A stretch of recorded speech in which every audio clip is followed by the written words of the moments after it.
little bit about the 200 active height control. Albeit it makes for a fantastic drive. The limitations are that it seems to struggle with a lot of weight. This particular vehicle build that we have, we've done ARB drawers, we've got a fridge slide, roof rack, roof tent, rear tyre swing outs, rear steel bumper, twin tyres on the back, front winch bumper. So we're right on the maximum limit now for this vehicle.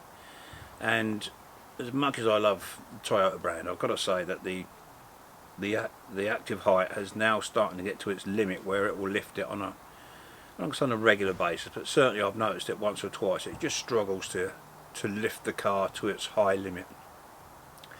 And there is nothing for the 200 out there to change over the springs. There's no additional springs, there's no packers, there's nothing you can do. So with a bit of a long conversation with Paul at West Coast Off-Road Centre,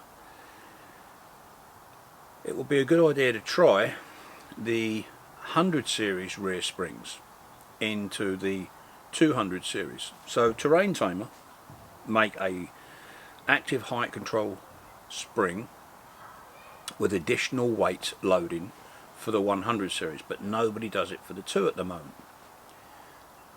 So we thought, you know, let's try it. What have we got to lose? So firstly, big thank you to Terrain Tamer and Paul at West Coast for sending us a set of springs to try on behalf of Terrain Tamer. These are the 100 series rear active height control springs, and we're going to put them in the 200 to see if it makes any difference. We can only try, you know. The other option is you rip all the suspension out and go for a non-active control system. It's sort of like then defeats a lot of the stuff on the 200, because with the 200 we can have adjustable height, we can adjust the stiffness. Even when it's in off-road mode, it has its own special mode for comfort, even though it's jacked the car up to 65 on the back and 50 on the front. And when you put an additional lift on from whether it be ARB or Terrain Tamer or Fox or Kings, whoever you want to use, you only get 50mm lift. So with the active height we get 65 on the back and we get 50 on the front, and that gives us plenty of additional lift capacity. But in addition to that, if the car senses that it's starting to get stuck, it will automatically add another 20mm to the lift. So you get 85 on the back and you get 70 on the front. I don't really want to lose that function. I don't really want to lose that at all.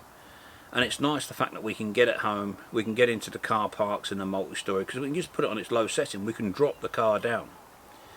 So we're going to try these springs out. And like I say, it's a massive shout out to Paul at West Coast and to Terrain Tamer for sending these into us to give them a go. So let's get them on the vehicle.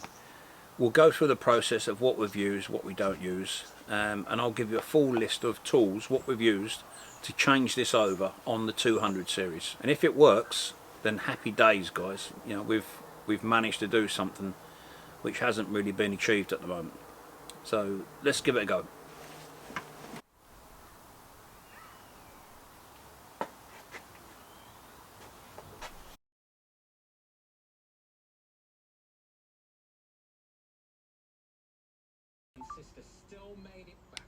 Here's the difference on the 2 springs. On the left hand side, this is the Terrain Tamer uprated 100 series automatic height control spring, and then this one is the standard 200 series automatic height control spring. The coil on here is 12mm. The coil on this is 16mm. This is supposed to hold 155 kilos over and above what the factory states. This is the upgrade spring and this is the stock spring. So we're hoping by replacing this that the rear height control, when the car's fully loaded, will work absolutely perfect. And as far as I can see, owning this 200 series now for over a year, the only issue I've ever come across with this thing is the rear active height control, because we have got on the car rear drawers, rear fridge, batteries in the back, there's a twin tire carrier on the back, there's an ARB bumper on the back, and you know, all this adds up a lot of weight overhanging the rear. So we're just hoping that this is going to help it out. We've done our rough measurements, and the top coil, which is at the bottom here, the top coil is it's about 2 mil narrower than the standard, so it's just a bit tight to go over the rubber. I'm going to go through full installation on this side. So my suggestion would be is like when we install it, I just put a bit of white grease around there, and it will go into the rubber and it will seat in its bed. It'll be fine. So yeah, so let's get in and get this one fitted.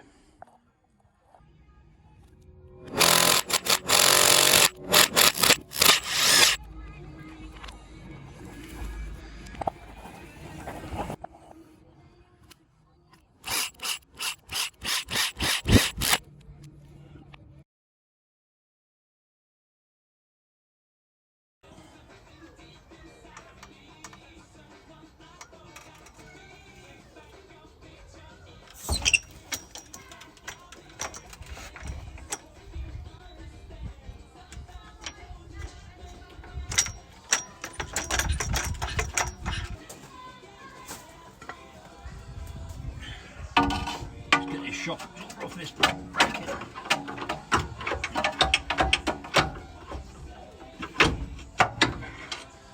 Let's go.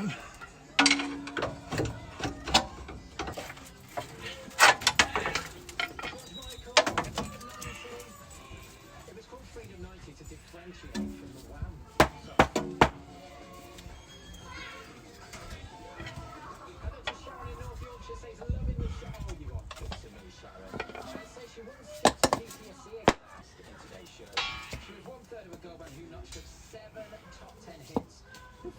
To serve some absolute bangers as a soloist. Whilst we're riding us, it's never attractive nor hygienic not to wash up, clean up or brush up.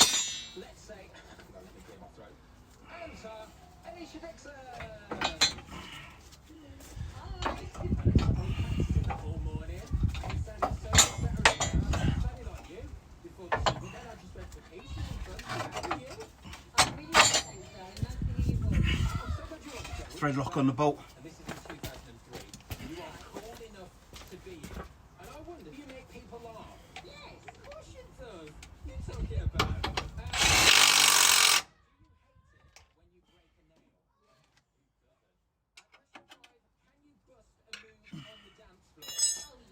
Now we can jack up and put the anti-roll bar link back in.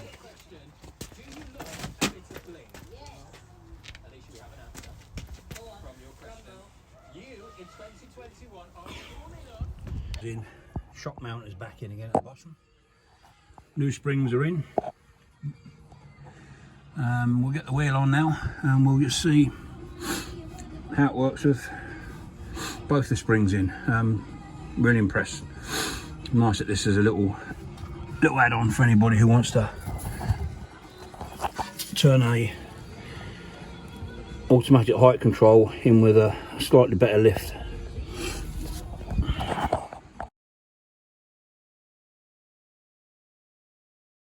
So what tools did we use to fit these springs? We used a 17-19mm spanner, a 14-15mm spanner, 13-15mm spanner, torque wrench, half-inch drive, hammer, 19mm, 17, 19 short and a 17 short, some WD. And that's all we used, apart from axle stands to hold the chassis up and a trolley jack. Really, really easy installation to put these springs in.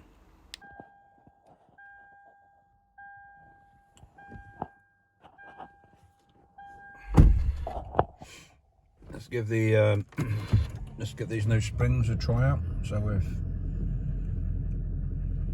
got a cruiser up. So we're in low setting at the moment. So I'll open the door so it doesn't do anything, and then we'll select high. So it'll be 1, 2. So it's now flashing that high is coming up. and we'll get the camera ready and we'll just make sure everything's working fine.